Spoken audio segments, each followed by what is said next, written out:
Bom, queria trazer ainda outro assunto jurídico de hoje que tem a ver com Alexandre de Moraes e que tem a ver com o Tagliaferro. O que aconteceu? 3 dos 4 ministros da primeira turma do Supremo Tribunal Federal votaram pelo recebimento da denúncia que foi apresentada pela Procuradoria-Geral da República contra o Eduardo Tagliaferro, que foi assessor de Alexandre de Moraes no Tribunal Superior Eleitoral. Com isso, será aberta uma ação penal e ele será transformado em réu. Bom, para relembrar aí a sua memória, ele foi acusado de agir contra a legitimidade do processo eleitoral e atuar para prejudicar as investigações de atos como o 8 de janeiro. Tagliaferro está na Itália, o governo brasileiro já iniciou um processo de extradição contra ele. A votação estava acontecendo em plenário virtual, começou na sexta, poderia ir até a próxima sexta-feira, mas todos os ministros já votaram, assim como fizeram também em relação à votação dos recursos de Bolsonaro e dos outros réus. E aí também maioria. O ex-assessor vai responder por 4 crimes: revelar ou facilitar a divulgação de um fato de que o servidor público tenha um conhecimento em razão do seu cargo, ou seja, você ter esse acesso, né?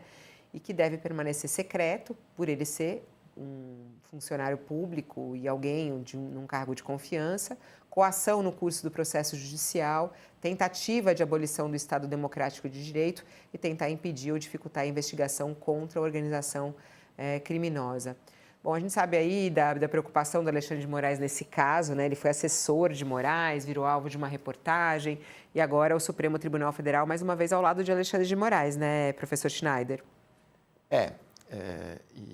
E acho que, bom, o Alexandre de Moraes, ele hoje é uma liderança ao lado do ministro Gilmar no Supremo, cada vez mais crescente, vamos dizer assim. Mas nesse caso específico, não é só o Supremo estar ao lado do Alexandre de Moraes, mas é o fato do Supremo estar olhando para alguns crimes que esse ex-assessor acabou cometendo, né?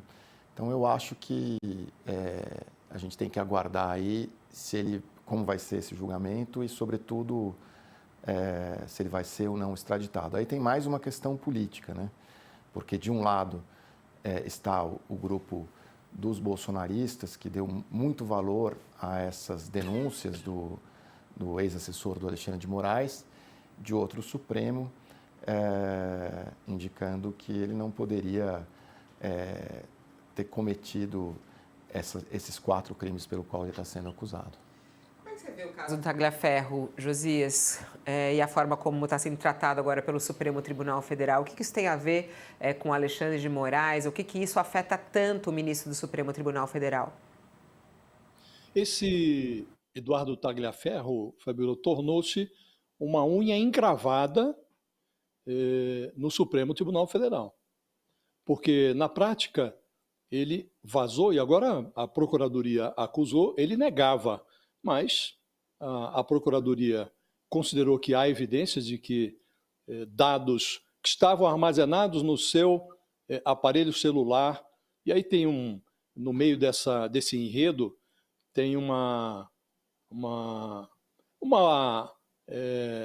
notificação policial trivial. Esse Eduardo Tagliaferro se envolveu ali numa pendência com a mulher dele, a mulher o acusou de agredi-la, e a Polícia Civil de São Paulo, para investigar esse caso, reteve o celular por alguns dias, o celular desse personagem que era assessor do Alexandre de Moraes no TSE, no Tribunal Superior Eleitoral. Depois desse episódio, envolvendo ali uma denúncia de agressão contra a mulher, contra a esposa, o Tagliaferro foi demitido do TSE. Isso é lá de 2023. E como o telefone celular dele ficou por alguns dias apreendido, ele alegou que, olha, alguém tirou essas mensagens de dentro do celular. E agora verifica-se que a acusação é de que ele mesmo vazou, né? E houve uma notícia publicada pela Folha que mostra, Fabíola, um procedimento atípico. O Alexandre de Moraes, como relator de várias investigações, inquéritos no Supremo, requisitava ao Tagliaferro, que era auxiliar dele no TSE, requisitava informações da Justiça Eleitoral que poderiam ser usadas e foram efetivamente usadas em processos que corriam no Supremo. Isso numa atmosfera de grande informalidade, não houve formalização dos pedidos, simplesmente um magistrado do gabinete do Alexandre de Moraes no Supremo telefonava para o TSE e requisitava dados. Isso foi considerado um procedimento atípico, porque na prática o Alexandre de Moraes estava como que escolhendo os seus alvos, né? E essa falta de rito foi muito questionada na época, mas o Supremo achou que não tinha nada demais, a despeito de as mensagens trocadas no escurinho do telefone do Tagliaferro mostrarem que as pessoas sabiam o que se passava. Numa dessas mensagens, o juiz Ayrton Vieira, braço direito do Alexandre de Moraes na época no Supremo, disse para o Eduardo Tagliaferro: formalmente, se alguém for questionar no futuro, vai ficar uma coisa muito descarada, digamos assim. Ou seja, ele mesmo considerava descarado esse procedimento. Mas o Paulo Gonet sepultou o pedido de investigação que foi formulado na época contra o Alexandre de Moraes, para verificar se havia irregularidade ou não nesse tipo de requisição, e abriu-se uma ação penal contra o Tagliaferro. Agora vai julgar, muito provavelmente, pela composição da primeira turma, o Tagliaferro vai ser condenado por vazar dados que eram... Agora nem se discute a natureza da informação, discute que ele não podia ter vazado. Todo mundo esquece o conteúdo das informações, dos dados. E o que está em discussão agora é o vazamento. Eram dados sigilosos e não poderiam ser vazados, né? Então, vai ser julgado, muito provavelmente vai ser condenado, mas, como disse, permanece a unha encravada. Eram corretos os procedimentos do Alexandre de Moraes? Ele poderia requisitar dados como fez, dessa forma, informalmente? Ele era presidente do TSE na ocasião e era ministro do Supremo. Custava formalizar os procedimentos? Custava explicar tecnicamente cada requisição? Uma unha encravada, Fabio.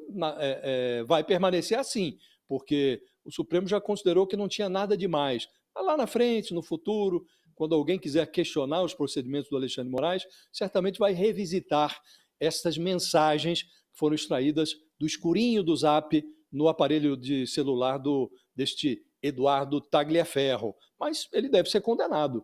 E a extradição dele também, embora ele tenha dupla nacionalidade, a Itália não costuma ser condescendente com quem está respondendo a processo.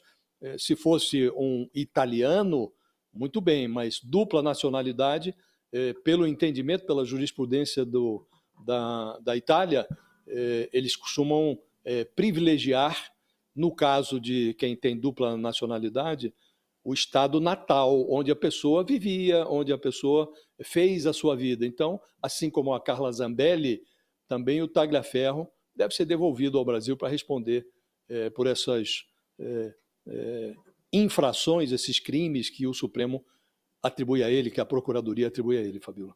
Curiosa, né? A figura do Alexandre de Moraes. O professor Schneider trabalhou com ele, né? Ele era durão quando você trabalhava com ele? Fui colega dele, ele era o super secretário na prefeitura. Ele era o secretário da prefeitura, ele era secretário de... Transportes e... Ah, é verdade.